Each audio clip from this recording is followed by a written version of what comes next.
নমস্কাৰ অসমীয়া YouTube channel ঘৰ জেউতুলৈ আপোনাক স্বাগতম জনাইছো। আজি মই আপোনালোকক শিকাব বিচাৰিছো ব্লাউজৰ হাত কিদৰে কাটে।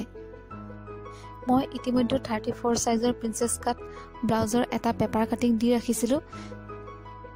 ইচ্ছা কৰিলে আপোনালোকে ওপৰৰ আই বাটনত ক্লিক কৰি সেই ভিডিওটো চাই ল'ব পাৰে।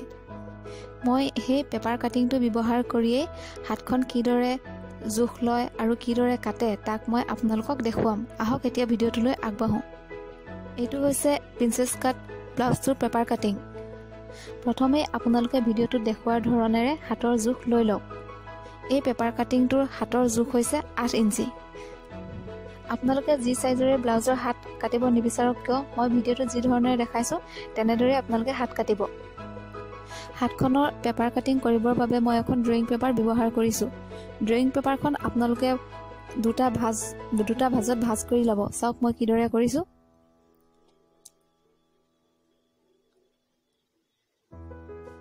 দুটা ভাজ কৰি প্ৰথমে আপোনালোকে ব্লাউজৰ হাতখন কিমান দীঘল ৰাখিব তাক নিৰ্ণয় কৰি ল'ব আৰু যিমান দীঘলে নাৰাখক লাগিলে তাৰ সৈতে আৰু 1.5 ইঞ্চি যোগ কৰিব।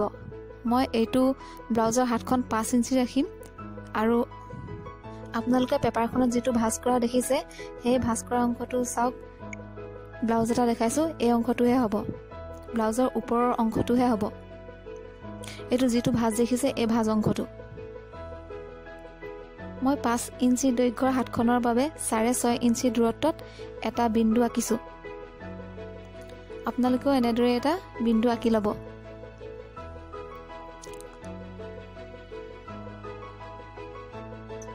ব্লাউজটোৰ হাতখন আছিল 8 ইঞ্চিৰ, তাৰ লগত আৰু 1 ইঞ্চি যোগ কৰি মই এতিয়া 9 ইঞ্চি দৈৰ্ঘ্যত আৰু এটা চিন দিম।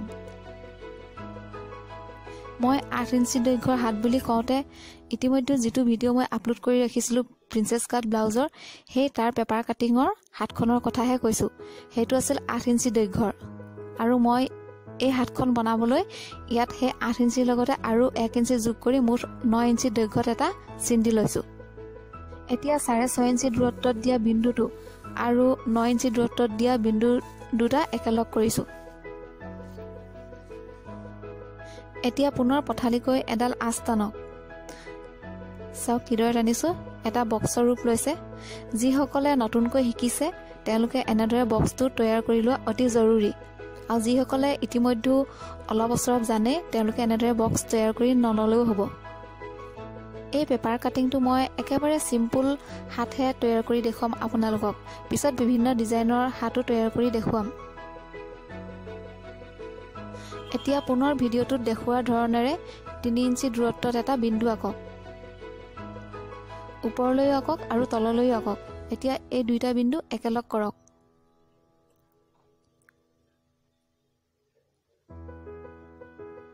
সকলোৰে বাবে যে 3 ইঞ্চি দূৰত্বতহে বিন্দু আঁকিব লাগিব এনেকুৱা নহয়, কিছু ক্ষেত্ৰত 3.5 ইঞ্চি দূৰত্বটো আঁকিবলগীয়া হয়। এতিয়া এই দেখিছে আপোনালোকে কুনিয়াকৈ মই এডাল পুনৰ আঁচ টানিম। মই 3 ইঞ্চিৰ দূৰত্বত যেটো বিন্দু আঁকি দেখুৱাইছিলো সেইটো প্ৰায় 10-11 ইঞ্চি দৈৰ্ঘ্যৰ ব্লাউজৰ হাতৰ বাবেহে।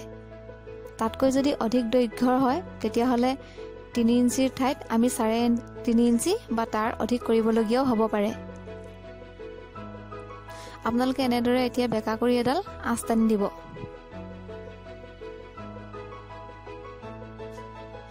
এতিয়া পুনৰ 0.5 ইঞ্চি দূৰত্বত তলৰ যিডাল আঁচ আছে সেই আঁচডালৰ পৰা 0.5 ইঞ্চি দূৰত্বত এটা বিন্দু আঁকক। চাওক ভিডিওটোত চাই লওক। যিডাল বেকা কৰি আঁচ টানিছিলে তাৰ ওপৰত বিন্দুটো আঁকিব।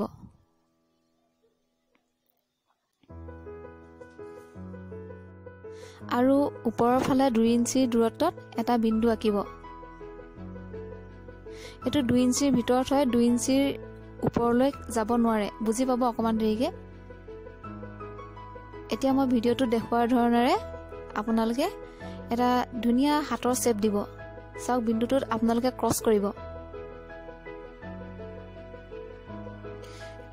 কাষলতিৰ তলৰ পৰা ওপৰত মই যেটো বিন্দু আঁকিছো সেই বিন্দুটোত আপোনালোকে ক্ৰছ কৰি পুনৰ ওপৰলৈ লৈ যাব আৰু ওপৰলৈ যে যিডাল লৈ গৈছে সেইডাল কিন্তু 2 ইঞ্চিৰ তললৈ আহিব নালাগিব ই সদায় 2 ইঞ্চিৰ ওপৰতে থাকিব লাগিব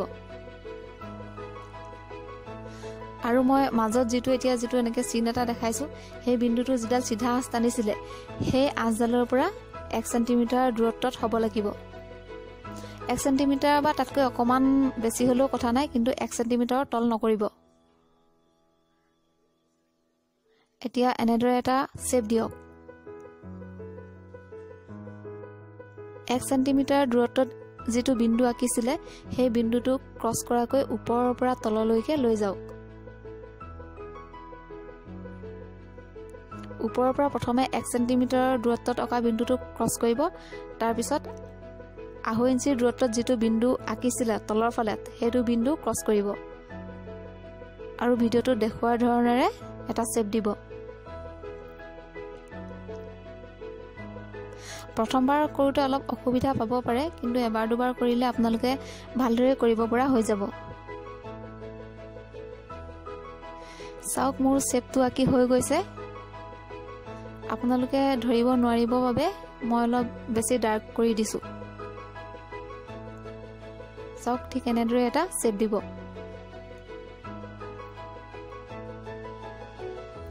এটো কিন্তু মই যেটো শেপ দি আছো এটো ব্লাউজটোৰ বেক সাইডৰ হাতখনৰ বাবেহে ফ্ৰন্ট সাইডটো নহয়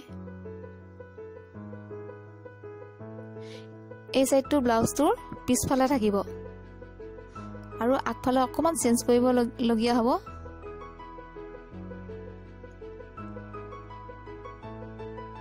চাওক এতিয়া মই এই শেপটো কাটি লম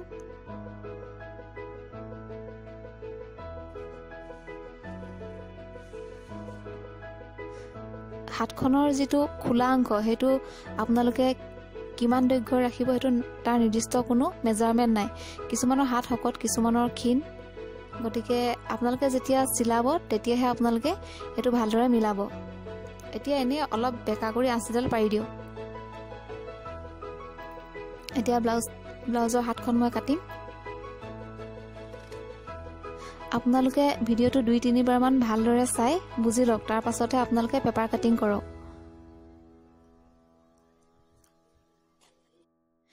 এবাৰ চাইয়ে যদি আপোনালোকে কাটিব বিচাৰে ভুল হয়তো হ'ব পাৰে গতিকে আপোনালোকে এবাৰ দুবাৰ মান ভালদৰে চাই লওক তাৰ পাছতে পেপাৰ কাটিং কৰক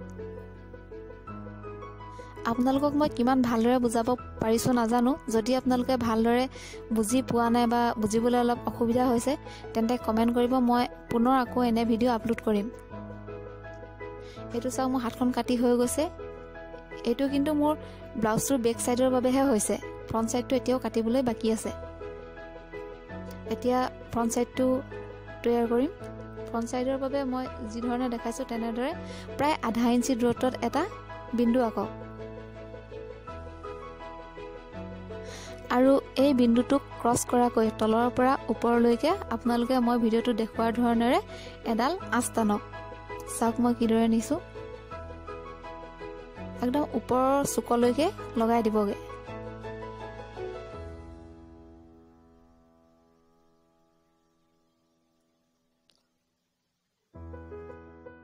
আপোনালোকে হাতখনৰ ফ্ৰন্ট সাইডটো যদি নকটাকৈ এনেদৰে চিলাই দিয়ে তেতিয়া হলে ব্লাউজৰ হাতখনৰ কোনো ফিটিং নাহিব ব্লাউজৰ হাতখনৰ ফিটিং আনিবলৈ হলে সদায় আগফালে অলপ প্ৰায় 1/2 ইঞ্চি বেছিকৈ কাটিবই লাগিব চাওক মই কিদৰে এটা শেপ দিছো এনেদৰে আপোনালোকে এটা শেপ দি ভালদৰে কাটি ল'ব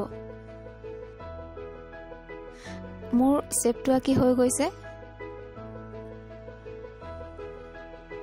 চাওক আপোনালোকে ধৰিব পাৰিছেনে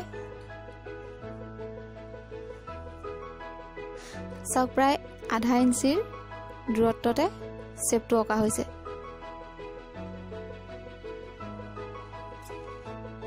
মই এতিয়া আঁকি লোৱা শেপটো ভালদৰে কাটিম আপোনালোকে এনেদৰে কাটি লোৱাৰ পাছত যেটো ফ্ৰন্ট সাইড তাত ফ্ৰন্ট সাইড বুলি লিখি লব আৰু বেক সাইডত বেক সাইড বুলি লিখি ৰাখিব নহলে যেতিয়া আপোনালোকে এই পেপাৰ কাটটো ব্যৱহাৰ কৰি কাপোৰ কাটিবলৈ যাব যদিহে আপোনালোকে লিখি নাৰাখে তেতিয়া হলে মানে ভুল হ'বই হ'ব